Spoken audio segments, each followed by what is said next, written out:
Après l'écoute active, nous allons voir la communication non violente, dite CNV, développée par Marshall Rosenberg.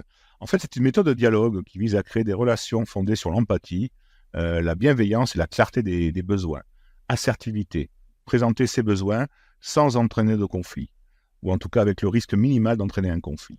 Elle repose sur un processus en 4 étapes et une posture intérieure tournée vers la coopération plutôt que le jugement.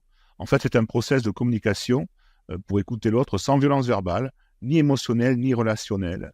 Elle cherche à établir une connexion authentique entre les interlocuteurs et, comme disait Marshall Rosenberg, les langages et les interactions qui renforcent notre aptitude à donner avec bienveillance et à inspirer aux autres le désir d'en faire autant.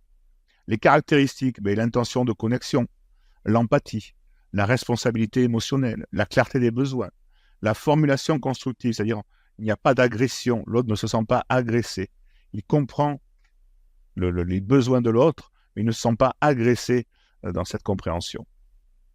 Le processus se développe en 4 étapes. Le premier, c'est l'observation. En fait, on décrit les faits sans jugement ni interprétation. C'est la base. Le deuxième, c'est le sentiment. On exprime ce qu'on ressent. Frustration, colère, tristesse, notre besoin, notre émotion, notre sentiment. Le troisième, c'est le besoin. Identifier le besoin derrière le sentiment. Souvent, d'ailleurs tout le temps, derrière un sentiment ou une émotion, il y a un besoin.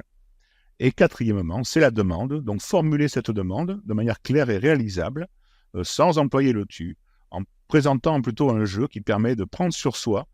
C'est un processus qui permet de sortir des automatismes de reproche ou de défense pour un espace de dialogue respectueux et constructif. Voilà, je vous souhaite une très très belle journée et je vous dis à très bientôt. Au revoir.